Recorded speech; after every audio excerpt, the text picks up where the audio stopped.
Good morning, afternoon, wherever you are. Okay, um, the day that David Koresh busted me for stealing beer. So this story is actually going to be two different stories, and then there's a twist at the end. Okay, so in 1989, I was living at New Mount Carmel with my wife and daughter for the last time ever. And I've told this story before. This is the era where David Koresh is pulling shenanigans on me and my wife and messing with our marriage. And you can watch that. You can find that video and watch it if you want. But this story is about me doing something wrong and getting caught. So I was in a mood, I guess. I don't know, feeling rebellious, whatever, sneaky. There was a there was This was back when all the houses were still intact at New Mount Carmel before they were torn down. To for material, well, you might think, well, they were torn down to provide material to build the large structure that is so often seen in footage from that era from '93. Well, my father told me that David Koresh tore down all the houses because he didn't want to have places for people to go and have sex. He wanted to be able to have an environment where that would be difficult, if not impossible. I mean, if you think about you're enforcing celibacy on a bunch of young men and women, and you're worried about that kind of thing, as he certainly was, then one way to help it from not happening is to get rid of all of these places where people could do it in privacy, right? I mean, and it makes sense to me. Yeah, my father wasn't really necessarily a liar, and since it rings true, I tend to believe him. Yeah, makes sense. So anyway, but this was before all of that happened. So one particular house up and down the road there that was devoted to the housing. These were houses that were built back in the late 50s under the original Davidian era. One of them was devoted to the kitchen. It was the kitchen house. And then these houses, many of them were very small. So it's essentially, I can describe it pretty quickly. You walk in the front door and you've got the living room, which I suppose is also connected to the back part of the room, which would function as a dining room. And then when you walk to the back part of that area, which is the dining room, to your left would be the kitchen. And then that's like an L shape. And then the other, because the house is just a box shape. So then the sequestered part of the house that I haven't described is the bedroom. And then on the very end of the house is the bathroom, connected to the kitchen. The bedroom in the kitchen house, unfortunately, was used as a place for David Koresh to engage in sexual intercourse with various of his wives on occasion. Don't ask me why exactly, I don't know. But I know that one time Judy Schneider walked in on David Koresh when he was, yeah, I mean, I don't know what she saw or anything, but I do remember that. When we were all in the kitchen getting lunch, and the bedroom door is closed, and for some reason Judy Schneider, and this is before the new light and all the wives thing and everything, right? So this is just, David Koresh is a polygamist. He's got one of his, really, I'm not going to use the word women. He's got one of his girls in there.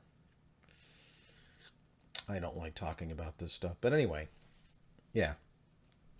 And so, yeah. There was another place he used for these activities, which there was a room in the church, which was like an upstairs. Used to be a Sabbath school area for children when I was little.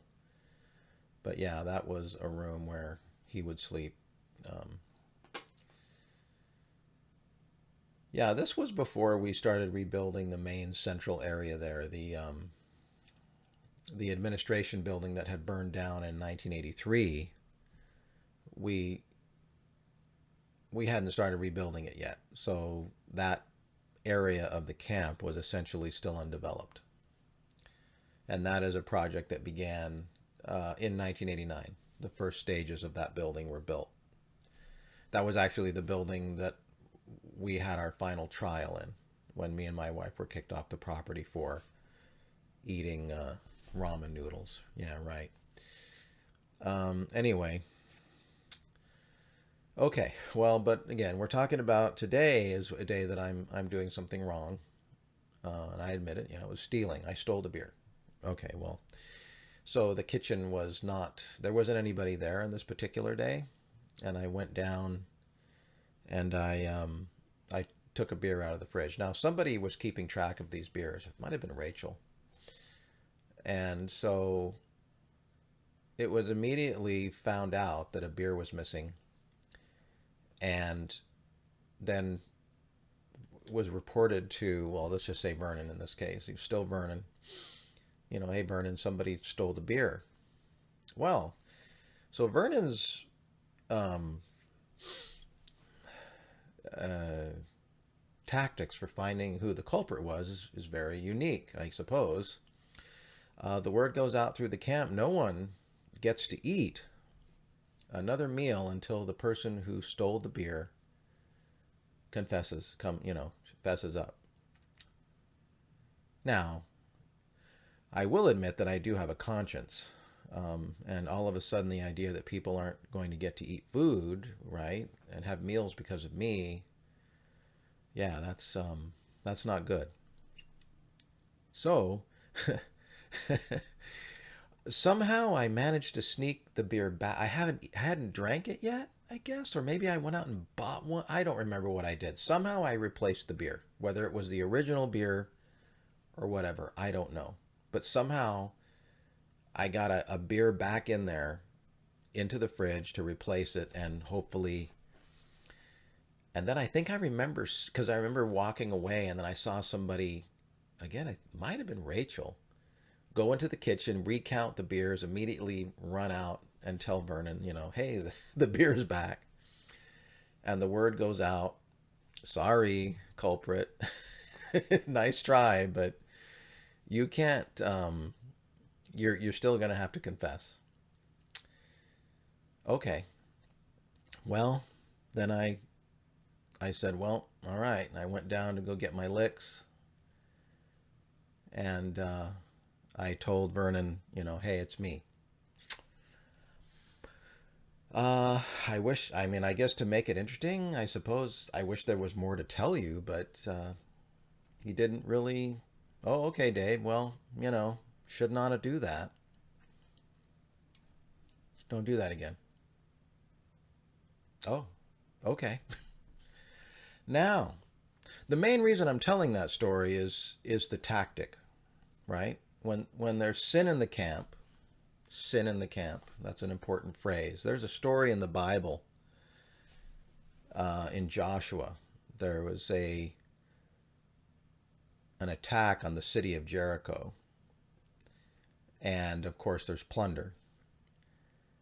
And unfortunately, there's a gentleman. He's named Achan in the Bible, and he does a naughty thing and keeps part of the plunder for himself and doesn't tell anybody. He hides it.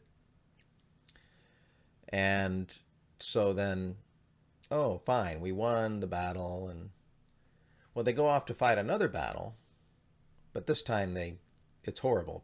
It's a military disaster, and people die, and well, oh, what happened? And then Joshua finds out there's sin in the camp, right? Sin in the camp. The sin is Achan's sin, and Achan has caused men to die in battle. I mean, actually, God caused it. But anyway, whatever. You can, excuse me, we can, you can think about the theological ramifications. But anyway, essentially, it's Achan's fault. And he confesses, and they burn him and his family. Yeah, right. And I remember David Koresh saying, well, his family knew and they didn't say anything, so they were guilty too. I guess the kids too, right? Anyway, whatever. Bible's full of brutal stories, unfortunately. You just have to deal with them. Theologians have been dealing with these stories since the beginning of the time the Bible was written. You have to come up with your explanation of why these things happen. So anyway, so the point is I'm telling the story is to let you know about the tactic that Vernon would use to find out who committed a known sin. If it's known but the culprit is unknown, right? Well, let's find out, and that's what he would do. And assuming that the person, I had a conscience. If it had been some kind of psychopathic or sociopathic person, which, remember, those aren't people necessarily are murderers. They're just people who don't have a conscience. Their emotions are fake. So if I had been somebody like that, thank goodness I'm not, but then it wouldn't have worked. They would have just, whatever. They would have continued the facade. And eventually, I suppose, either people would have had to starve to death or Vernon would have had to give in and let people eat. Okay, well, so let's go back in time, because this is 1989. Just probably a few months until I leave the group. But let's go back to 1987. Okay? And in 1987, a similar thing happened in the sense of sin in the camp. And to explain this, I have to do some setup because it's an unusual situation. So let me explain. So I'll do it as quickly as possible. It's complicated, but essentially what happened is one of the members of the group, whose name was Judy Houtman, the wife of Floyd Houtman, had left the group and was divorcing her husband. Now, there were 3 children involved, and the group, essentially Floyd, still had custody of his 3 children, and Judy had left, and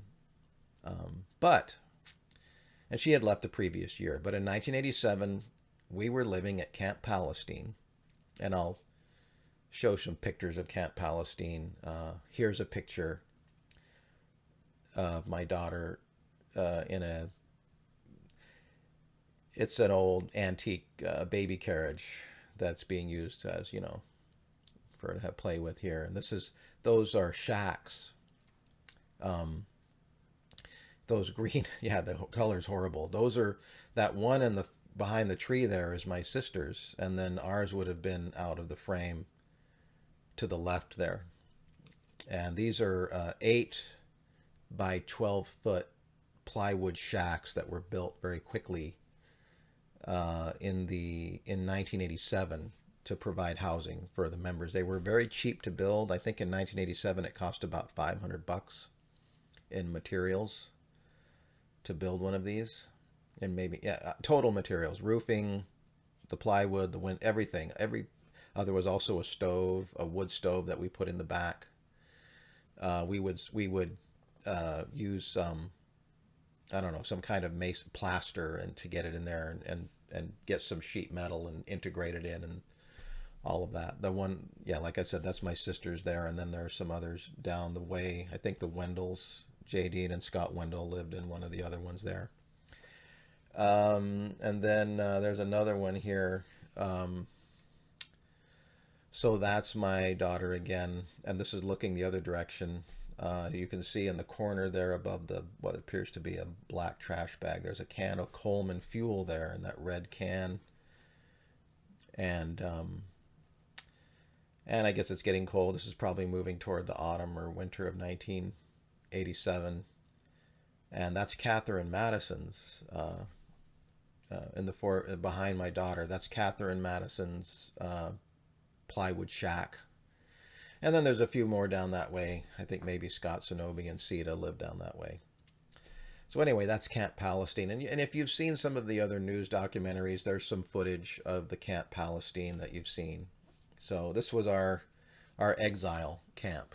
in the exile years from New Mount Carmel from about 1985 to 1988, about 3 years. So anyway, in 1987, as I said, Judy Hauptman is divorcing Floyd, left the group. She wants her children back. So one of the weapons she has is she knows that we, I mean, it's not the greatest place for kids. Now, we took really good care of the children. The children at this period of time, anyway, well, never. I'm going to do an episode on child abuse. Yeah. But for now, let me just tell you that at Camp Palestine, we took care of the children. They, as you can see here, my daughter is well taken care of and dressed nicely. And yeah, so I'll show another picture of, this here is a picture, that's Lorraine Sylvia in the background with, I suppose, I think Rachel might be back there somewhere, her daughter. And yeah, and that's my daughter in the foreground there. So anyway,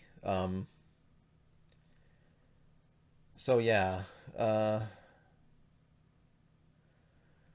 so she sued for custody using living conditions as one of the reasons why, and maybe also that she knew that we were basically, I guess she accused us of being a cult, which, I mean, is basically true. We were, so maybe not as bad as later on, but essentially was a cult.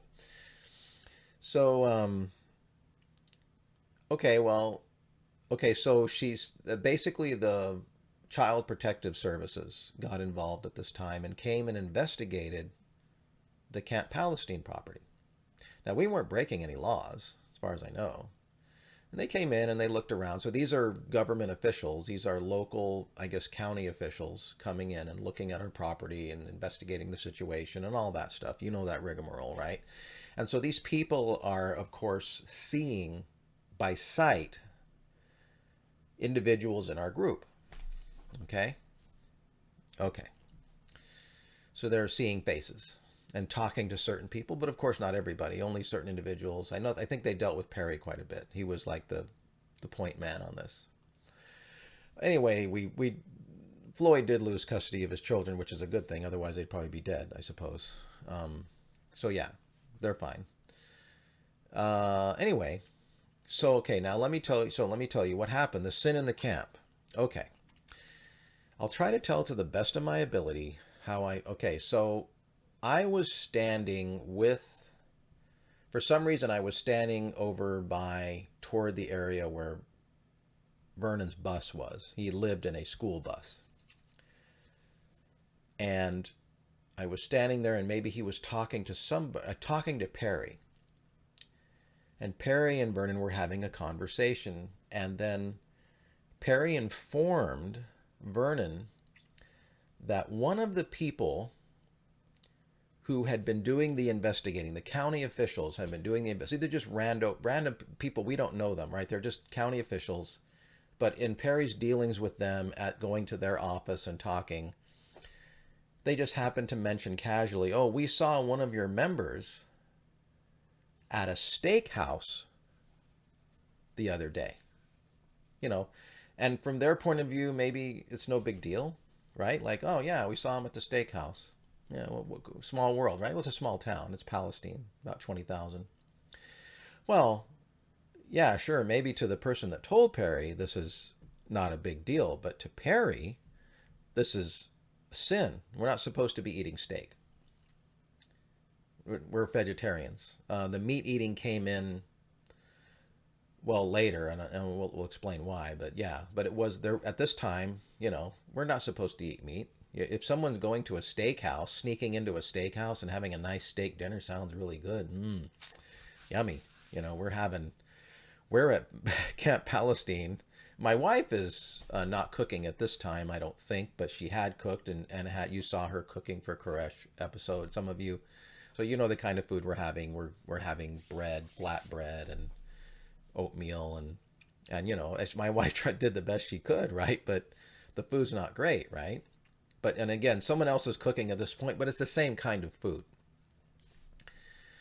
So anyway, so Perry is now doing what he does best, is snitching. And he's snitching on on this person that's eating steak. It's not me, by the way. Okay, that's not the twist. It's not me. I'm innocent, though I did other things naughty, but I didn't. But nobody ever found out, right? This is an informant, or at least indirectly.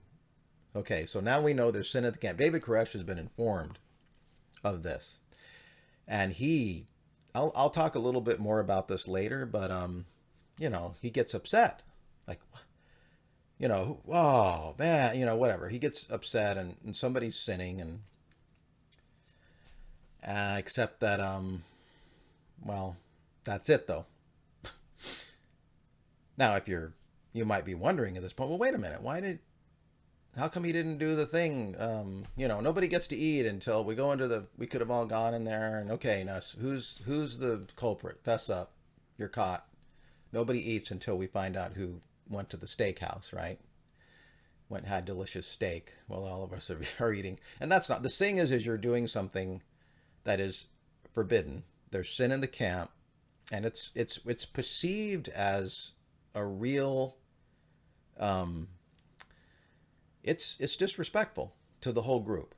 Okay, the operating theory is like what I just told you from the Bible story.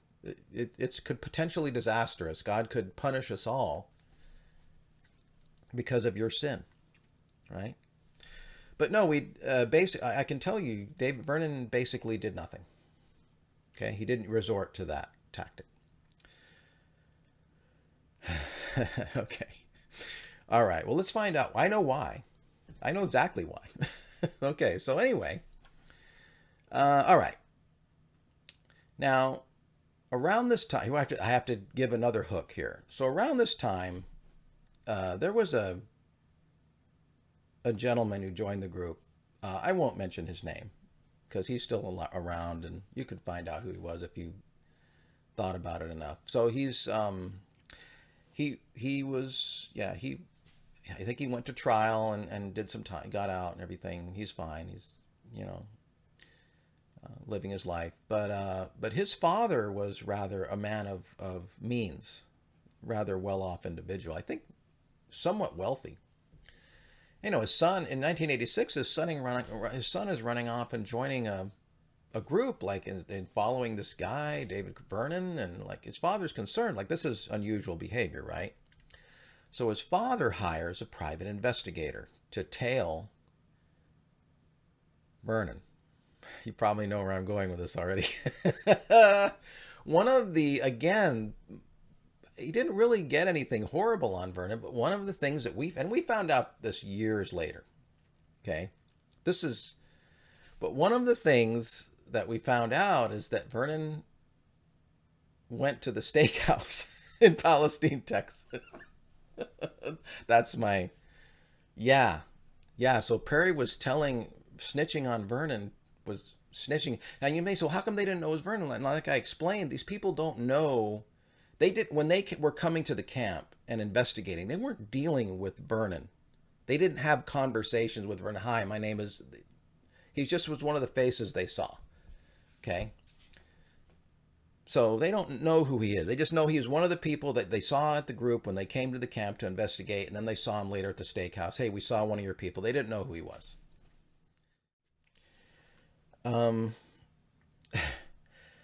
interrupting my video here because it just occurred to me as I ended the video and stepped away, which you haven't seen the end of the video yet, but then I realized I know why the social workers never talked to Vernon, right? Because I need a logical reason to explain, well, they just knew him by his face because they had seen him, but they didn't know who he was. So remember how I mentioned that we were being accused of being a cult? Well, because Wayne Martin was a lawyer, he was involved in the strategy to try to beat this, right? We didn't want Floyd to lose custody of his children. We were downplaying the cult thing.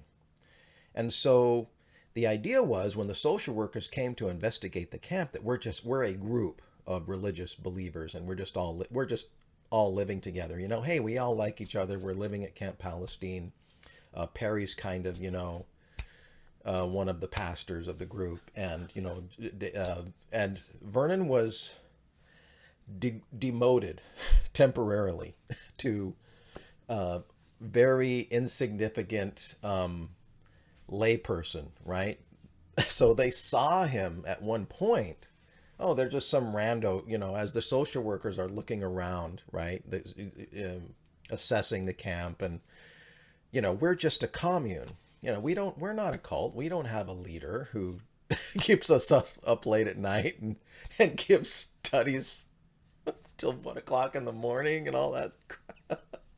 Yeah, we're just a bunch of Bible believers who have decided to buy this property out, 20 acres out in Palestine, out in the north of Palestine, Texas, and just live together in peace and harmony in nature with all the pine trees.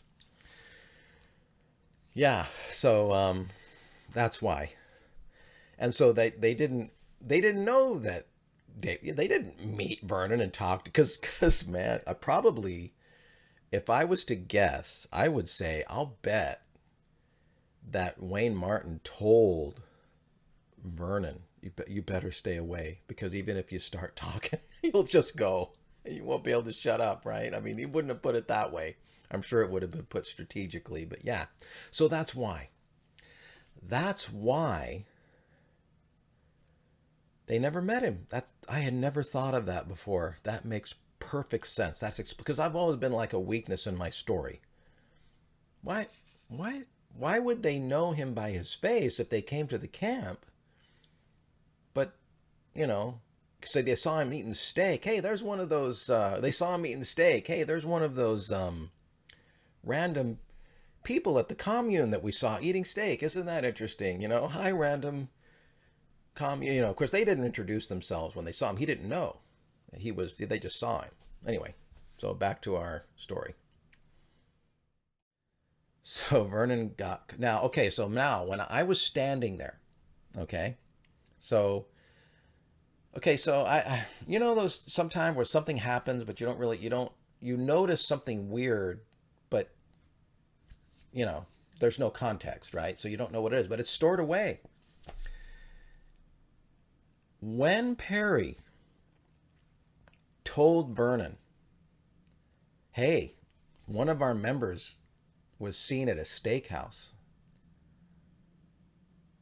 the the look on Vernon's face, the first look that came across his face was not anger. It was fear. I remember that very well, because at the time it struck me as odd. Like, I remember thinking, like, that's, but then quickly resort to fear. Yeah, quickly recover quickly, right?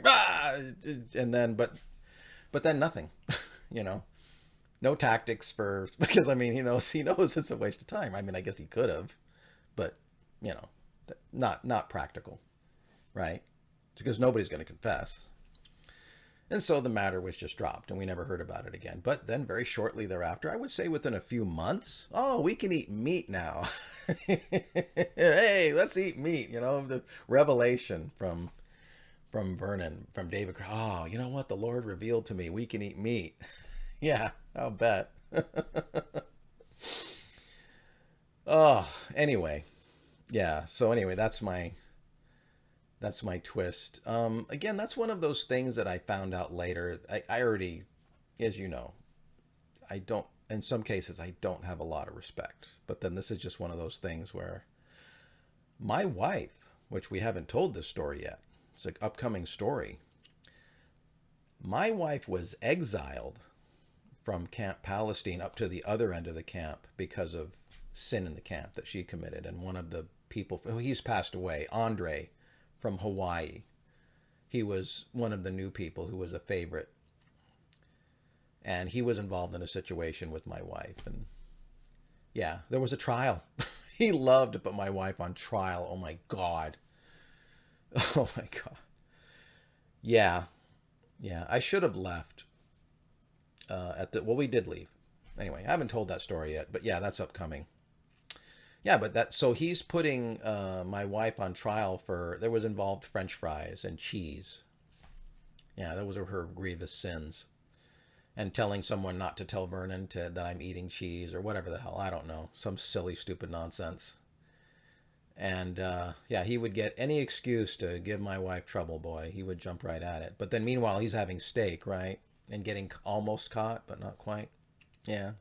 That's called a hypocrite, right? When you punish others for sin in the camp which you're doing yourself, that would be the definition of a hypocrite, right? That's what I would say. What do you guys think? Anyway, that's the story for today. Short little story. Take care.